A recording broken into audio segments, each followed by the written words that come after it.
The war had dragged on, and the Greeks were tired. They couldn't break Troy's walls with their swords and spears, so they came up with a trick, a very clever and very dangerous trick. They built something enormous, something made of wood, shaped like a giant horse. It was so big, it looked like a small house. They left it outside the city gates, and then they sailed away, or so it seemed.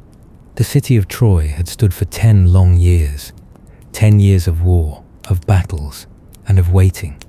Inside its strong walls, the people of Troy felt safe, even though the Greek armies camped just outside. They had their heroes, like the mighty Hector, and they had their gods, who they believed watched over them. But even the strongest walls and the bravest heroes can fall. And that night, Troy was about to fall in a way no one expected. Aeneas was a prince of Troy, a strong warrior, but also a man who loved his family deeply. He had a wise old father named Anchises, a kind wife named Crisa, and a young son, Ascanius, who was also called Elus. Aeneas fought bravely in the war, but his heart was always with his loved ones inside the city. Many Trojans rushed out to see it. They were so happy, so relieved, that the war seemed to be over. They thought the Greeks had finally given up and gone home. They cheered and celebrated. The Trojans woke up one morning to a strange sight. The Greek ships were gone. The beaches were empty, and there in front of their city stood this giant wooden horse. It was a mystery. Was it a gift? Was it a sign? But not everyone was so quick to believe. A wise priest named Laocoon, a man who truly understood the ways of the gods, warned them. He shouted, "Beware of Greeks, even when they bring gifts." He suspected a trick. He even threw a spear at the horse, and it made a hollow sound, like something was inside. The Trojans listened, their hearts full of hope. They wanted to believe him. They wanted the war to be over. But Laocoon still doubted. He tried to warn them again, louder this time. Sinon told the Trojans that the giant horse was an offering to the goddess Athena, meant to make up for stealing her statue from Troy. He said it was so big, so that the Trojans couldn't bring it inside their city. If they did, he claimed, it would bring them great power and victory over the Greeks. If they left it outside, it would bring bad luck. Just then, some Trojan soldiers dragged forward a Greek man they had captured. His name was Sinon. He looked scared and helpless. He told a sad story, saying he had been left behind by his own people, that the Greeks had tried to sacrifice him. He was a very good liar. Then, something terrible happened. 2 enormous snakes sent by the gods rose from the sea. They slithered onto the shore and attacked Laocoon and his 2 young sons. The snakes coiled around them, crushing them. The Trojans watched in horror as the priest and his children died. They tore down a part of their mighty wall, the wall that had protected them for 10 years. With ropes and rollers, they pulled the giant wooden horse inside Troy. They celebrated late into the night, singing and dancing, believing they were finally safe. They didn't know that death was already inside their walls. This was a sign, the Trojans thought. A sign from the gods that Laocoon had been wrong. They believed the gods were punishing him for doubting the horse, for daring to strike it. Now they were sure the horse was sacred. They had to bring it into the city. Aeneas was among those who celebrated, though a quiet unease lingered in his heart. He saw the joy on the faces of his people, the relief after so many years of fear. He wanted to believe it too, wanted to believe that the long nightmare was over. He held his son, Ascanius, close, thinking of a future free from war. When the city was completely quiet, when the last fires of celebration had died down, they opened a secret door in the horse's side. One by one they slipped out, silent as shadows. They found the main gates of Troy, which the Trojans had opened to bring in the horse, and they let in the rest of the Greek army, who had secretly sailed back to shore under the cover of night. But as the city slept, exhausted from its celebrations, the real horror began. Inside the wooden horse, hidden in its hollow belly, were the bravest Greek warriors, led by the cunning Odysseus. They had waited patiently, silently, in the dark. Aeneas woke with a jolt, his heart pounding. The dream felt too real. He heard sounds from outside, sounds that were not the usual sounds of a sleeping city. He heard shouts, screams, and the terrible crackling of fire. He rushed to the roof of his house, and what he saw made his blood run cold. Aeneas was asleep in his bed, a deep sleep born of exhaustion and a fragile hope for peace. But then, a terrible dream came to him. He saw the great Hector, Troy's bravest hero, who had been killed by the Greek Achilles. Hector's ghost appeared to Aeneas, covered in blood and dust, just as he had been in battle. Hector's ghost looked sad, his face pale. He spoke in a voice that was barely a whisper, but it echoed in Aeneas's mind. "Son of Troy, flee! The enemy is within the walls. Troy is burning. Save yourself and your family. Take our gods, our sacred things, and find a new home. You are destined to found a great city, a new Troy." Troy was indeed burning. Flames licked at the sky, painting the night red and orange. The sounds of battle were everywhere. The clash of swords, the cries of the dying, the roar of the attacking Greeks. It was chaos, a nightmare come true. The trick had worked. The Greeks were inside. Aeneas, a warrior by nature, felt an immediate urge to fight, to join the desperate struggle. He grabbed his armor, his shield, and his sword. He didn't think about his family at that moment, only about defending his city, even if it was already lost. He ran into the burning streets, looking for other Trojan warriors, looking for a way to strike back. He saw terrible sights, houses collapsing, people running in terror, Greek soldiers everywhere, killing without mercy. He saw his fellow Trojans fighting bravely, but hopelessly against the overwhelming numbers. He joined a small group of desperate fighters, men who, like him, couldn't bear to see their city fall without a final stand. They fought in the narrow streets, under the showering sparks and smoke. They were brave, but they were few. Aeneas saw the great palace of King Priam, the heart of Troy, being attacked. He saw the old king himself, trying to put on his armor, a pathetic sight for such a grand ruler. Aeneas fought his way towards the palace, driven by a warrior's instinct. He saw Pyrrhus, the cruel son of Achilles, breaking through the palace doors. He witnessed the brutal killing of Priam's son Pollux right before the old king's eyes. And then he saw Pyrrhus drag the ancient King Priam to the altar and kill him there, a sacrilege, a final insult to Troy. Watching this, a wave of despair washed over Aeneas. His city, his king, his people, all were being destroyed. He thought of his own family, his father, his wife, his young son. What would happen to them? He realized that fighting in the streets was useless. His duty was not to die fighting a lost battle, but to save what he could. Aeneas pleaded with him, begged him to come. He told him about Hector's ghost, about the prophecy, about the need to carry on their family line, their heritage. But Aeneas was stubborn. He shook his head, tears in his eyes. He said he was too old, too weak to face a new life. He turned and ran, not towards the fight, but towards his home. The streets were a maze of fire and death. He dodged falling debris, leaped over bodies, his heart heavy with grief and fear. He had to reach them. He had to save them. When he finally reached his house, he found his father, Anchises, sitting there, refusing to move. Anchises was old and frail. He said he would not leave, that he would die with his city. He believed it was his fate. Aeneas felt desperate. He thought about going back to fight, to die, if his father would not come. He picked up his sword again, ready to rush back into the flames. Just then, a small, miraculous sign appeared. A soft, harmless flame flickered on the head of his son, Ascanius.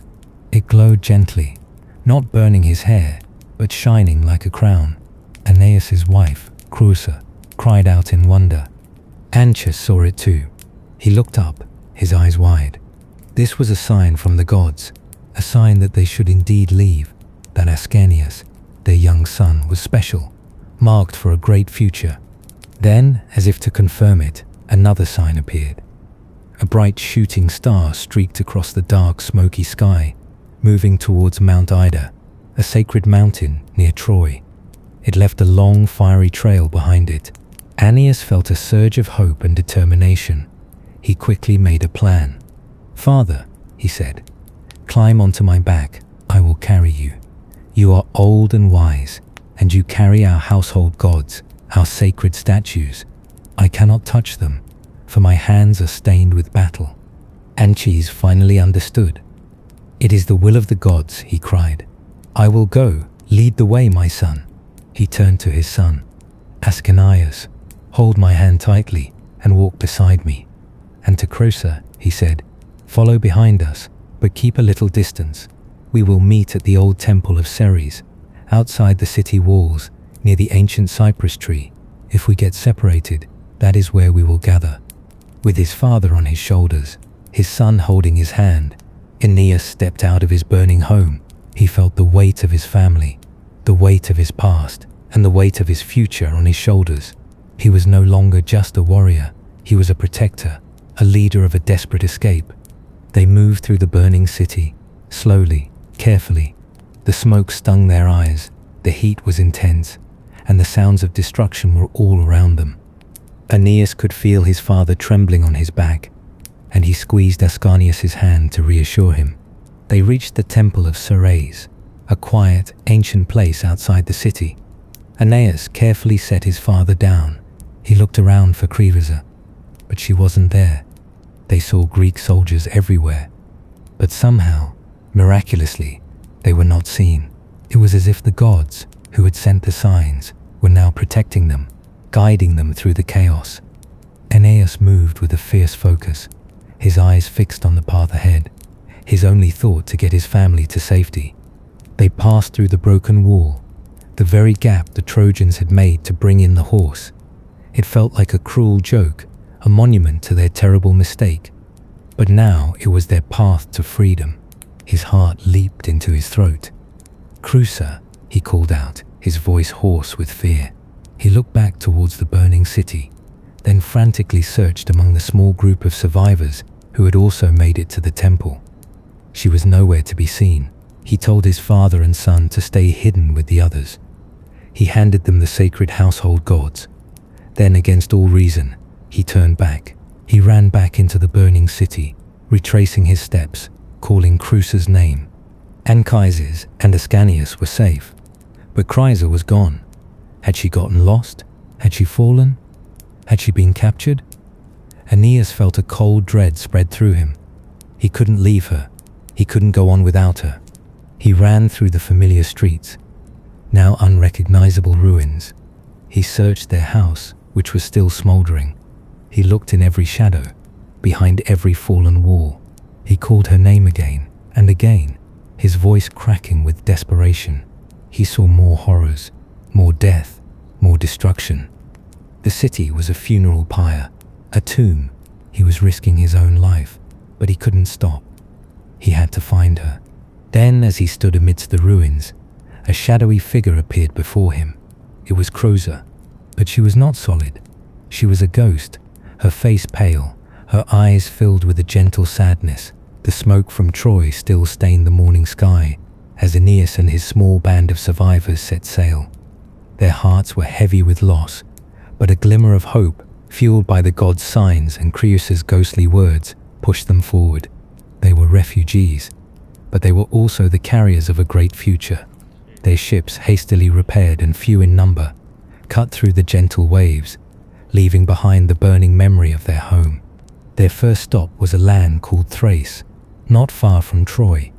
It seemed a peaceful place, green and quiet. Aeneas decided to build a small city there, a new beginning.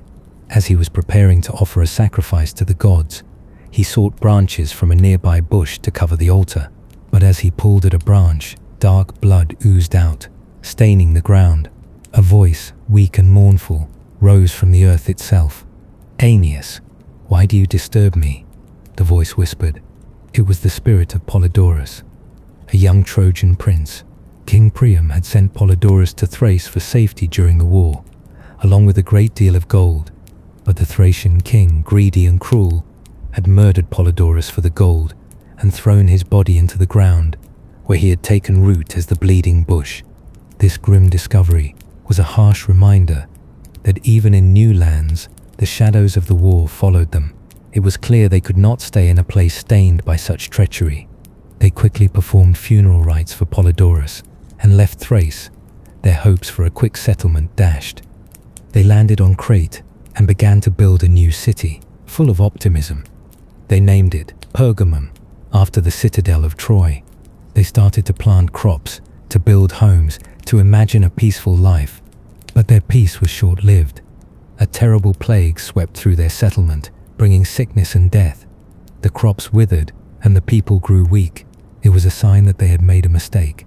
They sailed on, guided by the stars and the faint hope of a new home. Their next destination was the sacred island of Delos, a place where the god Apollo was worshipped. Here, Aeneas approached Apollo's great temple and prayed for guidance. The oracle, speaking through the priestess, gave them a mysterious answer. Seek your ancient mother.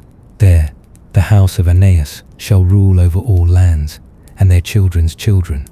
Anchises, Aeneas's wise old father, pondered these words. He remembered stories of their family's distant past. He believed their ancient motherland was Crete, a large island known for its ancient history. So, with renewed hope, they set sail for Crete. Aeneas woke with a start, the vision clear in his mind. He told his father about the dream. Anchises, humbled by his mistake, acknowledged the true meaning of the oracle. They packed up their belongings once more, abandoning their new, plague-ridden settlement, and set sail again, this time with a clearer destination: Italy. In his sleep, Aeneas had a vision. The household gods, the Penates, those sacred statues he had carried from burning Troy, appeared before him. Their voices were clear. You have mistaken your path, Aeneas. Crete is not your true ancient motherland. Your true home, the place where your destiny lies, is Italy. It is the land of Dardanus, your ancestor, who came from there long ago. There you will found a mighty city, and your descendants will rule the world. Their journey continued, filled with new dangers and strange encounters. They sailed past islands, some peaceful, some menacing. One such encounter was with the Harpies, monstrous birdwomen with human faces, who lived on the Strophides Islands.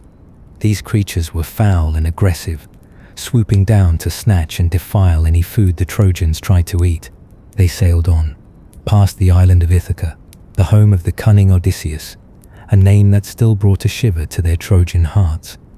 They carefully avoided the dangerous straits between Sicily and Italy, where the monstrous Scylla and Charybdis lay in wait. Scylla was a creature with 6 heads, each with rows of sharp teeth, and Charybdis was a whirlpool that sucked ships down to their doom.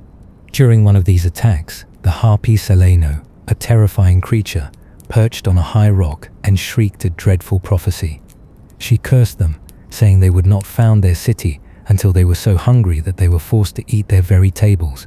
It was a chilling warning, a reminder of the hardships still to come. The Trojans, terrified, quickly left the cursed islands. They finally reached the shores of Pathrotum, a city in Epirus. To their astonishment, they found a small Trojan community there. King Helenus, a son of King Priam and a prophet, ruled this land, and with him was Andromache, the widow of the great Hector. It was like finding a small, sad piece of Troy in a foreign land. Helenus and Andromache had built a miniature Troy, complete with a small river named Simois, after the river that flowed through their old home. Aeneas was overjoyed to see familiar faces, but also deeply saddened by their fate. Helenus, with his prophetic powers, gave Aeneas more detailed instructions for his journey to Italy. He warned them again about Scylla and Charybdis, advising them to take a long route around Sicily. He also told them to seek out the Sibyl, a prophetess in Cumae, Italy, before attempting to found their city. She would guide them further. After a bittersweet farewell, Aeneas and his fleet continued their voyage, their hearts a mix of sorrow for their lost home and renewed determination for their future. They sailed along the coast of Italy, catching glimpses of the land that was destined to be their new home. They were filled with excitement, but also a sense of awe at the vastness of the journey still ahead. Their journey brought them to the island of Sicily, a land of fire and giants. As they sailed past Mount Etna, they saw its smoking peak, a sign of the giant Cyclops who lived within. Here, they had a strange encounter. They found a Greek man, thin and ragged, who had been left behind by Odysseus. His name was Achaemenides, and he begged them for rescue, telling them horrifying tales of the one-eyed giant, Polyphemus, who ate men. Despite being their enemy, Aeneas, ever compassionate, took the man aboard his ship. They narrowly escaped the monstrous Cyclops, who roared in fury as their ships pulled away from the shore. With Anchises laid to rest, Aeneas once again took up the mantle of sole leader, carrying the weight of his people's destiny.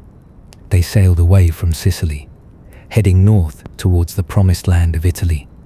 But the gods were not yet done testing them.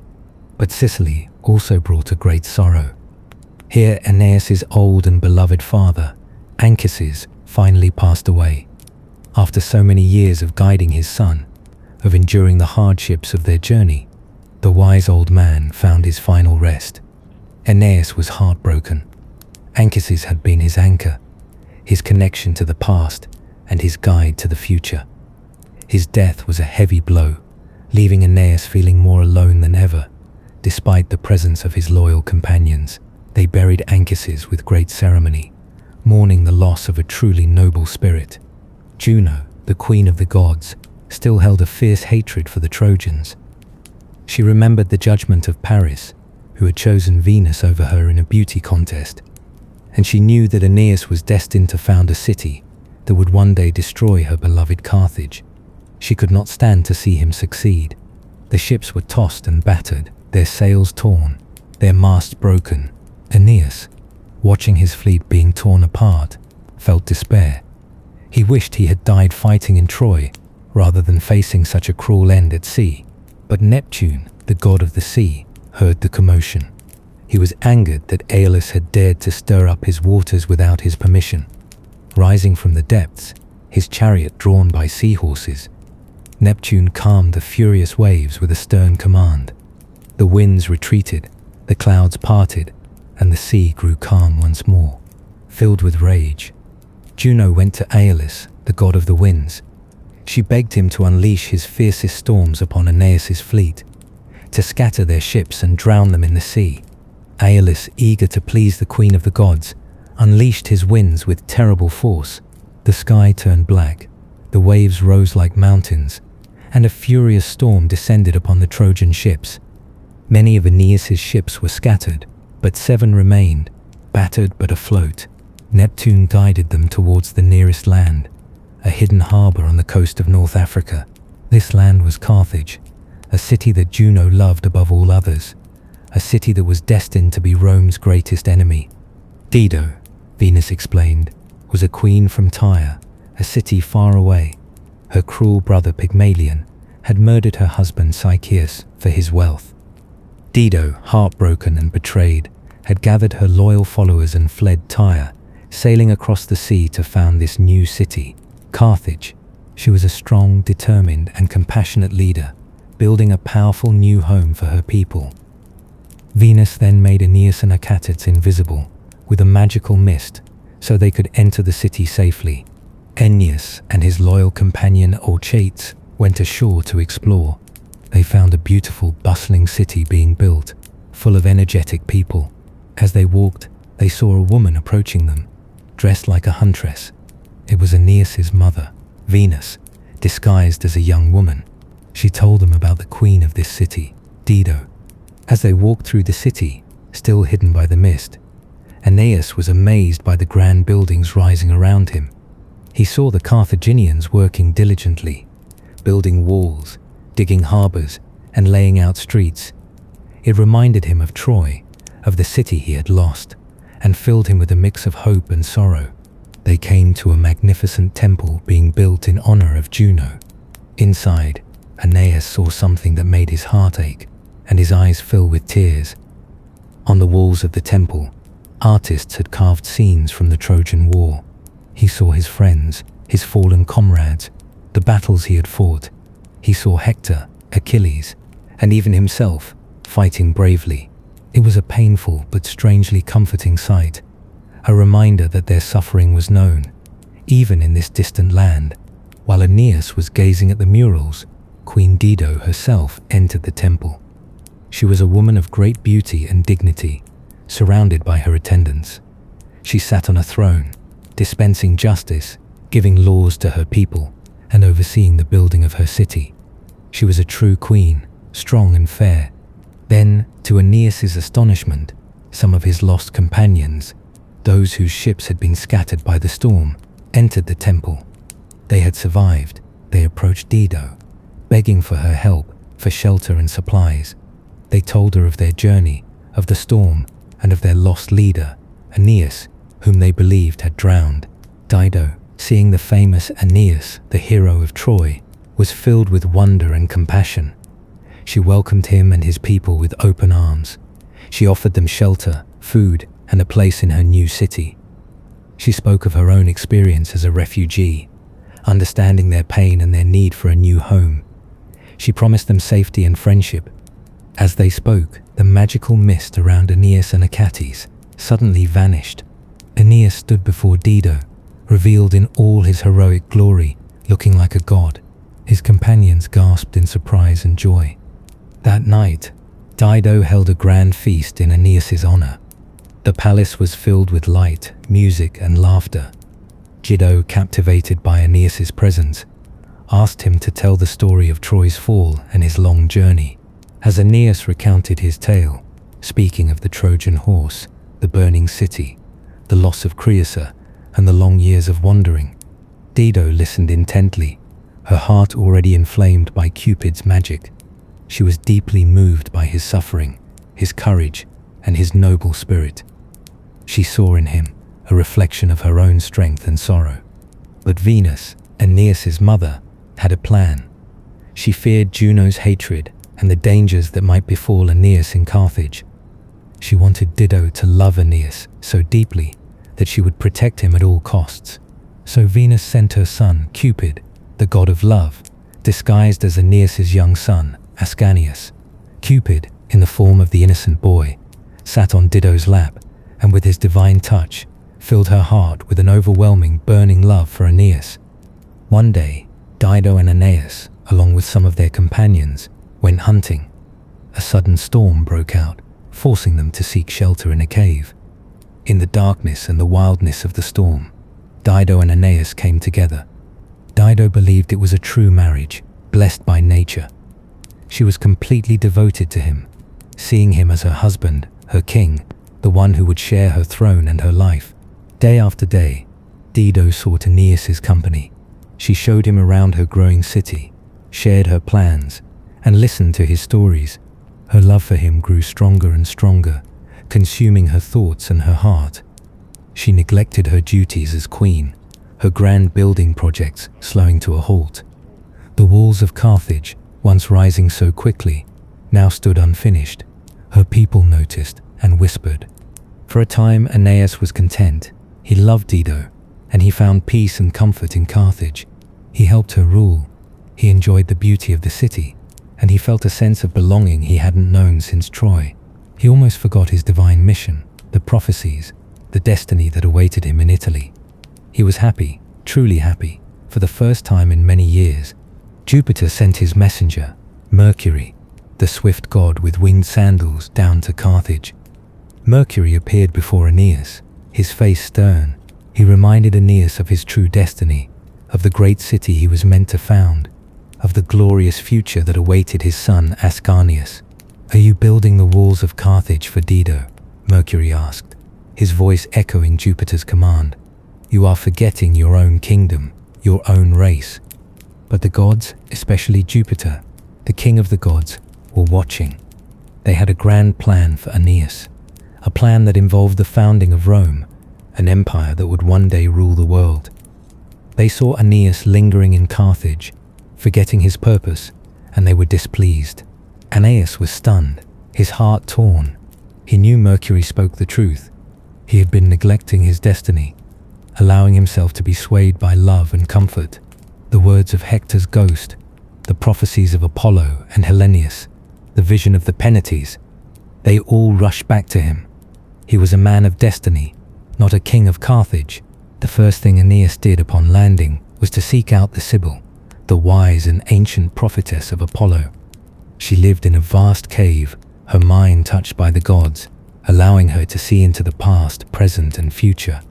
Aeneas knew he needed her guidance for the next crucial step of his journey. He remembered King Helenus' words, urging him to consult her before attempting to found his city. After the heartbreak of Carthage and the long, difficult journey across the sea, Aeneas and his weary companions finally saw the shores of Italy. It was a sight that filled them with a mix of relief and awe. This was the land promised by the gods, the place where their destiny lay. They landed at Cumae, a coastal town known for its ancient caves and its mysterious prophetess. He approached the entrance to her sacred cave, a place that felt heavy with ancient power and secrets. Inside, the air was thick with the scent of incense, and the Sibyl herself sat in a trance, waiting for him. Her eyes seemed to see beyond the visible world. The Sibyl listened, her face unmoving. Then her voice, though ancient, resonated with power.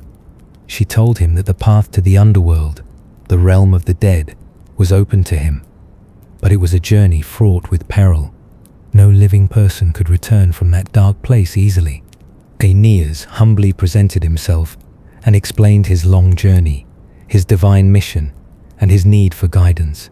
He spoke of his lost father, Anchises, and the deep longing in his heart to speak with him one last time. He knew that to truly understand his destiny, he needed to hear it directly from his father's spirit.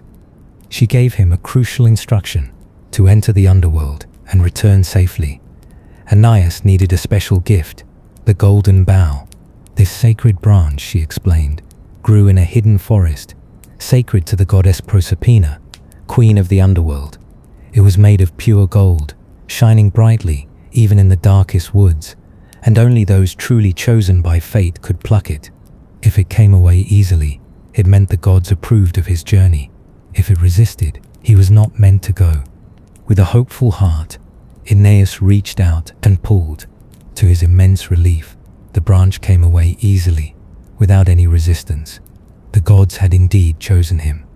He held the shining bough, its warmth a comfort in the deepening gloom of the forest. He returned to the Sibyl, the golden bough in his hand, ready for the terrifying journey ahead. As he searched, 2 doves, sacred to Venus, flew down and landed gently before him. They fluttered and led him deeper into the forest, guiding him through the thick undergrowth. Finally, they perched on a tree, and there, amidst the dark green leaves, Aeneas saw it, a single branch, glowing with a soft golden light. It was the golden bough. Aeneas, filled with a new sense of purpose and a touch of fear, went into the vast dark forest near Cumae. Searching for the magical branch, he walked through ancient trees, their branches heavy with shadow, his eyes scanning for any glimmer of gold. He prayed to his mother Venus for help. They passed by terrible figures: grief, disease, old age, fear, hunger, war, and discord. These were the sorrows that plagued the living, now given shadowy form in the realm of the dead. They also saw the monstrous creatures of myth, the multi-headed Hydra, the Chimera, the Gorgons, and the Harpies. But these were only illusions, phantoms of fear, and Aeneas, guided by the Sibyl, passed through them unharmed. The Sibyl led him to a deep, dark cave, its entrance shrouded in mist and ancient dread. This was the mouth of the Underworld, the path to the realm of the dead. As they approached, Aeneas heard strange sounds, whispers and moans, carried on an unseen wind. He saw shadowy figures flitting in the darkness, the ghosts of those who had died without proper burial. Inside the cave, the path descended steeply into the earth, growing darker with every step. The air grew heavy, cold, and still. Aeneas felt a shiver of fear, but his resolve to see his father pushed him forward. He held the golden bough high, its light a small beacon in the immense darkness. Soon they reached the banks of a wide, dark river, the Acheron. This was the first river of the Underworld, and across it, the souls of the dead were ferried.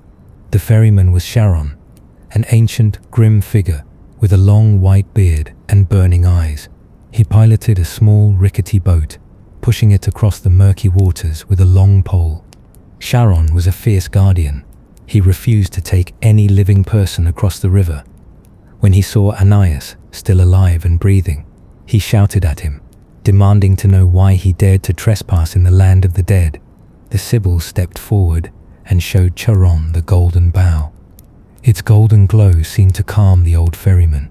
He recognized the sacred symbol, knowing it was a sign from the gods. Grudgingly, he allowed Aeneas and the Sibyl to board his fragile boat. The Sibyl, prepared for this encounter, threw a drugged cake to Cerberus. The monstrous dog, eager for the treat, swallowed it whole. Soon his 3 heads drooped, and he fell into a deep, heavy sleep, his monstrous snores echoing through the cavern.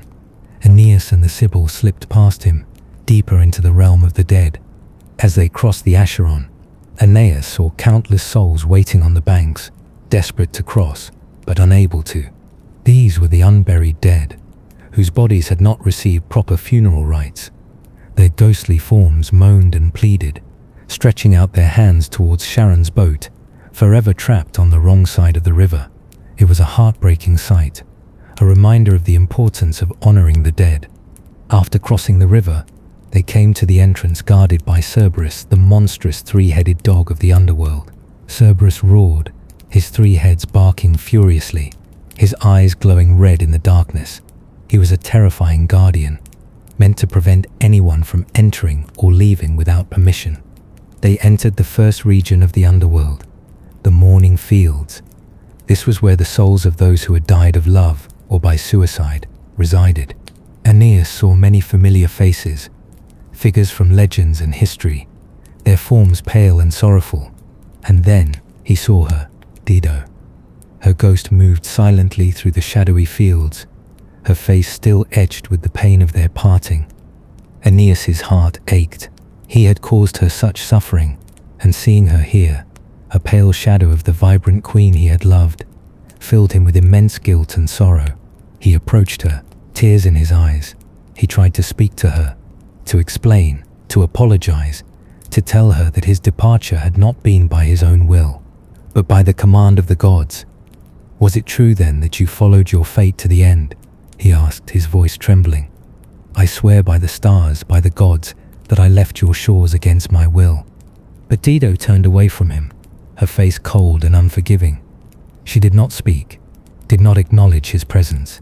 She simply turned her back and walked away, her ghostly form disappearing into the shadows, joining the spirit of her first husband, Zacchaeus.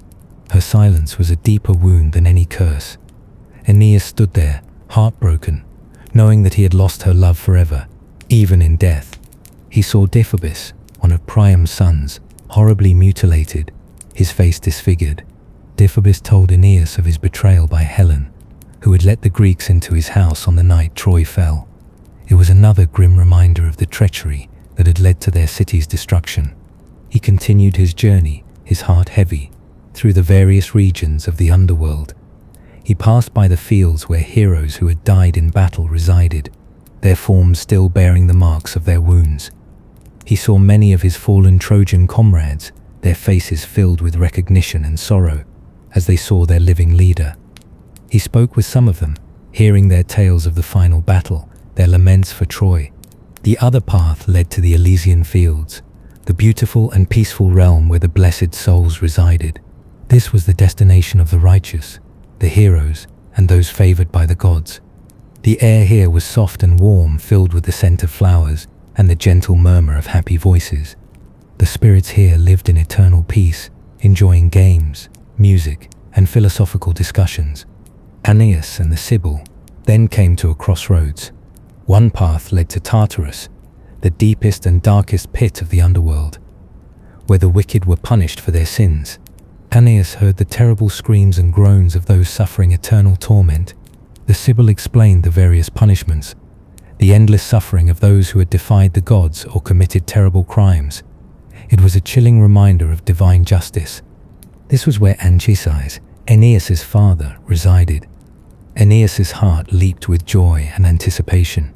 He had endured the horrors of the underworld, the pain of seeing Dido, all for this moment. He found his father in a beautiful green valley, surrounded by other blessed spirits.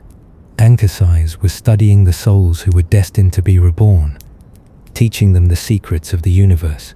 When he saw Aeneas still alive, he stretched out his arms in welcome, tears of joy streaming down his face. Aeneas tried to embrace his father back, but his arms passed through the ethereal form. He wept with happiness and sorrow. Overwhelmed by the reunion, he told his father of his journey, of the hardships, and of his deep longing to see him again. "My son, you have come. I knew you would. Your piety and courage have brought you through the darkest paths." Aeneas embraced Aeneas, a loving but ghostly embrace that Aeneas could not fully feel, but which filled his heart with warmth. Anchises then led Aeneas to a special place, a vantage point, from which they could see a long line of spirits waiting by the river Lethe. This was the river of forgetfulness. Souls who were destined to be reborn into the world drank from its waters, forgetting their past lives before returning to the land of the living. It was here that Aeneas revealed the true purpose of Aeneas's journey, the grand destiny that awaited his descendants. He began to point out the spirits, one by one, describing their future lives, their glorious deeds, and their place in the history of the world. This was the most important part of Aeneas's visit to the underworld, the reason the gods had allowed him to come.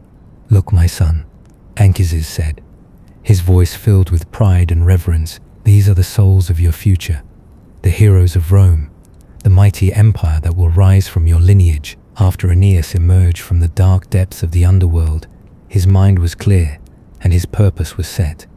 He knew now, without a doubt, that his destiny was to found a great city in Italy, a city that would one day become the mighty Rome. He returned to his ships, his companions waiting, and they set sail once more, leaving the mysterious caves of Cumae behind. They sailed northward along the beautiful Italian coast, a land of rolling hills, green forests, and winding rivers. This was Latium, the heart of the land promised to them. As they approached the mouth of the Tiber River, a wide, peaceful river that flowed into the sea, they felt a sense of arrival, a feeling of finally being home. They landed on a grassy bank, tired but filled with anticipation. It was a beautiful sunny day. They were hungry after their long voyage. They had brought some flatbreads with them, thin cakes of wheat. They laid these flatbreads on the grass, using them as makeshift tables, and placed their meager food upon them. As they ate, they finished their provisions, and then, driven by hunger, they began to eat the flatbreads themselves, tearing and chewing the edges. Young Ascanius, Aeneas' son, laughed and exclaimed, "Look, we're even eating our tables." Aeneas stopped, a sudden realization dawning on him. He remembered the terrifying prophecy of the harpy Celaeno, who had cursed them, saying they would not found their city until they were so hungry that they were forced to eat their very tables. And now it had happened. It was a strange and unexpected fulfillment, but it meant that their long wandering was finally over. This was the sign they had been waiting for. This was their promised land. Filled with joy and relief, Aeneas immediately ordered his men to set up camp. They had found their home. The next day, Aeneas sent messengers to the local king, King Latinus, to establish peace and seek permission to settle in his land. When Aeneas' messengers arrived at the Latinus' palace, they were welcomed. They explained who they were, where they had come from, and their long journey, guided by the gods to find their destined home in Latium. They asked for a small piece of land to settle and build a new city. There was a prophecy concerning Lavinia. An ancient oracle had told King Latinus that his daughter was destined to marry a foreigner, a man who would come from a distant land. This marriage would bring great power and glory to his kingdom, but it would also lead to a great war. Because of this prophecy, Latinus had refused to give Lavinia to any of the local princes, even though one powerful warrior, Turnus, the prince of the Rutulians, was a favored suitor and had the support of Queen Amata, Latinus' wife. King Latinus was the ruler of the Latins, a peaceful and just king who governed his people wisely. He lived in a grand palace, and he had a beautiful daughter named Lavinia. Lavinia was a young woman of marriageable age, and many princes from neighboring lands sought her hand. Aeneas was overjoyed. He had found not only a home, but also a powerful ally and a royal bride. fulfilling another part of his destiny. He eagerly accepted Latinus's generous offer. It seemed that after so many years of hardship, peace, and a new beginning were finally within his grasp. Latinus decided to welcome the Trojans. He sent back a message of peace and friendship. He even offered Aeneas his daughter Lavinia's hand in marriage, believing it was the will of the gods and the best path for his people. He saw the Trojans as a brave and pious people, and he believed that uniting with them would bring strength and prosperity to his kingdom. King Latinus listened carefully to their story. He was a wise man, and he immediately recognized the signs: the arrival of these foreigners, their long journey, the prophecy of the harpy. It all pointed to Aeneas being the destined husband for his daughter, Lavinia. He saw the hand of fate in their arrival, but not all the gods were pleased. Juno, the queen of the gods, still held a burning hatred for Aeneas and the Trojans. She remembered the judgment of Paris, which had favored Venus over her, and she knew that Aeneas was destined to found a city that would one day destroy her beloved Carthage. She could not bear to see him settle peacefully and fulfill his destiny. Juno watched from above as Aeneas and Latinus prepared for the wedding. As the Trojans began to build their new settlement, her heart was filled with bitter rage. "Am I to be defeated?" she cried. "Am I powerless against fate? No, if I cannot prevent them from reaching Italy, I will at least delay their peace. I will stir up war, and they will suffer." Juno decided to unleash a terrible force to disrupt the peace. She descended to the Underworld and called upon Alecto, one of the Furies. The Furies were terrifying goddesses of vengeance, with snakes for hair and wings like bats, bringing madness and discord wherever they went. Alecto was the most terrible of them all. Juno commanded Alecto to sow discord and hatred among the Latins, to turn their hearts against the Trojans, and to ignite a terrible war.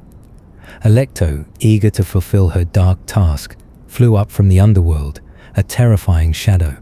Amata raved through the palace, tearing her hair, shouting curses against Aeneas. She tried to convince Latinus to break the engagement, but he stood firm, bound by prophecy and his word. Failing to sway her husband, Amata took Lavinia and fled into the forests, hiding her daughter away, refusing to let her marry Aeneas. She rallied the women of Latium, urging them to join her in opposing the foreign invaders. Alecto's first target was Queen Amata, King Latinus's wife, and Lavinia's mother. Amata deeply loved Turnus, the brave Rutulian prince, and had hoped Lavinia would marry him. She was furious at the idea of her daughter marrying a stranger, a refugee from a destroyed city. Alecto, with her venomous touch, infected Amata's heart with a burning madness, a fierce irrational hatred for Aeneas and the Trojans. Next, Alecto went to Turnus. He was asleep in his palace, dreaming of glory. Alecto appeared to him in a dream. Disguised as an old priestess, she urged him to fight, to claim Lavinia as his bride, and to drive the Trojans from Italy. Turnus, still half asleep, dismissed her words, saying that war was for older men, and he would not be swayed by dreams. Turnus woke screaming, his mind consumed by madness and a thirst for battle. He immediately ordered his armies to prepare for war against the Trojans. He gathered his Rutulian warriors, his eyes blazing with hatred for Aeneas, the stranger who had stolen his promised bride and his honor. Alecto, enraged by his dismissal, shed her disguise. Her true terrifying form was revealed, with snakes hissing on her head and fire in her eyes. She grabbed 2 burning torches and plunged them into Turnus's chest. The fire of the Furies filled his heart, burning away all reason, replacing it with a furious, uncontrollable rage and a burning desire for war. The enraged farmers, seeing the dying stag and the young Trojan hunter, rushed to the Trojan camp, demanding justice. A small skirmish quickly broke out, escalating into a full-blown fight. Blood was shed on both sides. This incident, seemingly small, was the final push needed to ignite the full fury of war. The final spark that ignited the war was a tragic accident, orchestrated by Alecto. Young Ascanius, Aeneas' son, was out hunting in the forest. He spotted a magnificent stag, a beautiful tame animal with large antlers. Unbeknownst to him, this stag was a beloved pet of a local farmer's family, raised from a fawn by the farmer's daughter Sylvia. As Aeneas, eager to prove his skill as a hunter, shot the stag with an arrow, the wounded animal stumbled back to its home, bleeding and dying. The farmer's family, seeing their beloved pet in such pain, cried out in grief and anger. Alecto, watching from above, seized the moment. She blew her war horn, a terrifying blast that echoed through the hills, calling the local shepherds and farmers to arms. King Latinus, despite his wisdom and his desire for peace, found himself powerless. The tide of war, stirred by Juno and Alecto, was too strong. He tried to resist, but the people, inflamed by the Furies' madness, ignored him. He sorrowfully closed the doors of his temple of Janus, a sacred act that meant he refused to declare war himself. But the people, led by Turnus, forced the doors open. The gates of war were now wide open. The news of the fighting, fueled by Amata's madness and Turnus's rage, spread like wildfire. The Latin people, already wary of the foreigners, were easily swayed. They gathered in front of King Latinus's palace, demanding war. They clamored for Aeneas to be driven out, for Lavinia to be given to Turnus. Aeneas, seeing the inevitable conflict, began to prepare his own people. He knew he could not avoid this war. He was a warrior, and he would fight to protect his people and fulfill his destiny. But he also knew he needed allies. The war had raged for too long. The fields of Latium were stained with blood, and the cries of the dying echoed through the valleys. Both the Trojans and the Latins were weary of the fighting, tired of the endless loss. King Latinus, heartbroken by the devastation, had tried to make peace many times, but Turnus, the proud Rutulian prince, had refused. His rage, fueled by Juno and his own stubborn pride, demanded a final decisive battle. Finally, a truce was agreed upon. The war would be settled by a single combat, a duel between the two greatest warriors, Aeneas and Turnus. This was the ancient way, a way to avoid further bloodshed for the common soldiers. The terms were clear. If Aeneas won, he would marry Lavinia, and the Trojans and Latins would unite peacefully. If Turnus won, Aeneas and his Trojans would leave Italy forever. On the appointed day, a vast crowd gathered on the plains. Soldiers from both sides stood silently, their weapons lowered, watching. King Latinus was there, his face solemn. Queen Amata, still consumed by her madness and fear, watched from the city walls, dreading the outcome. Aeneas and Tyrce, clad in their gleaming armor, stepped forward, ready for the ultimate test. Juno, though still bitter, knew she could not defy Jupiter forever. She made one final request. If they must unite, she said, let the Trojans lose their name. Let them become Latins. Let their language and their customs disappear into ours. Let Rome be a Latin city, not a Trojan one. Jupiter agreed. This meant that the Trojan identity, after all their suffering, would fade into the new Roman identity. A small victory for Juno, but a necessary step for the future of Rome. Jupiter, the king of the gods, watched from Mount Olympus. He knew that the time for Juno's interference was coming to an end. He called his wife Juno to him. My dear, he said, the fates have spoken. Aeneas is destined to found Rome. You must cease your anger, let the war end. As the two heroes prepared to fight, a sudden moment of chaos erupted. Turnus's sister, Juturna, a goddess herself, disguised herself as a mortal and stirred up the Rutulians. She made them break the truce, throwing a spear and starting a general skirmish. Juno had sent her to try and save Turnus, to delay the inevitable. Venus, Aeneas's mother, seeing her son in pain, intervened. She gathered a magical herb and mixed it with healing waters. She secretly poured this divine balm over Aeneas's wound. Instantly, the arrow fell out, and the wound healed completely. Aeneas felt his strength return, his fury renewed. He was ready to fight again. Arrows flew, swords clashed, and the battlefield erupted once more into a furious, unplanned battle. Aeneas, caught off guard, was wounded by an arrow. His companions rushed to his aid, trying to remove the arrow. but it was stuck fast. He rushed back into the thick of the battle, searching for Turnus. He was a force of nature, cutting down any who stood in his way, his eyes fixed on his enemy. Turnus, seeing Aeneas healed and fighting with such power, felt a chill of fear. He tried to escape, to avoid the direct confrontation, but Aeneas pursued him relentlessly.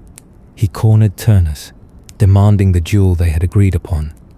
The other warriors, seeing the two champions finally facing each other, drew back, leaving a wide space for their final combat. Turnus panicked. He ran, desperate to find his own sword, to find a way to escape. Aeneas pursued him, faster, stronger, driven by the memory of Pallas. He threw a mighty spear, a spear that had once belonged to the great hero Achilles. The spear flew true, striking Turnus in the leg, crippling him. The duel began. Aeneas and Turnus circled each other, their swords flashing, their shields clashing. Turnus, in his haste, had picked up the wrong sword, a sword that belonged to another warrior, not his own powerful, divinely forged blade.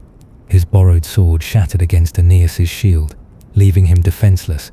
Turnus fell to the ground, his strength gone, his pride broken.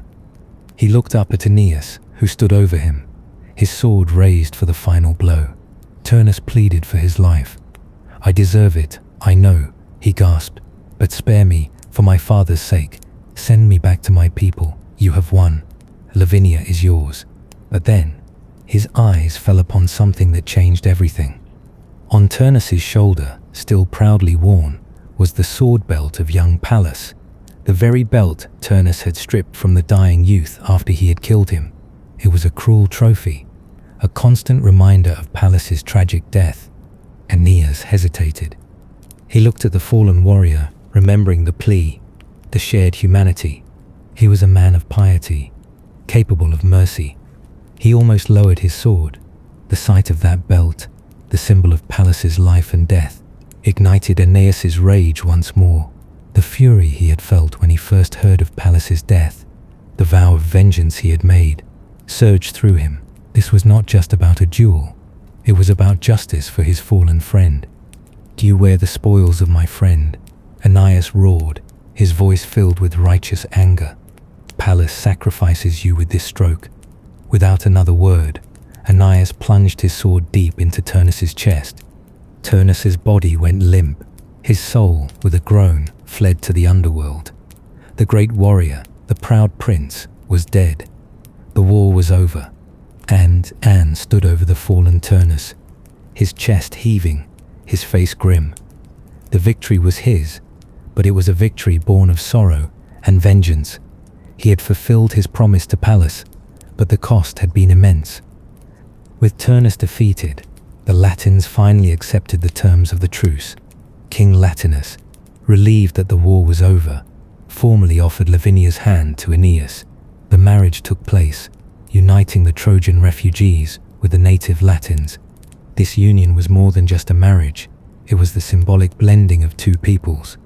The Trojans, though victorious, did not impose their language or their customs entirely. As Juno had requested, and Jupiter had allowed, the Trojan name slowly faded. The new combined people would be called Latins, and they would speak the Latin language. Their customs would blend, forming the foundation of a new culture.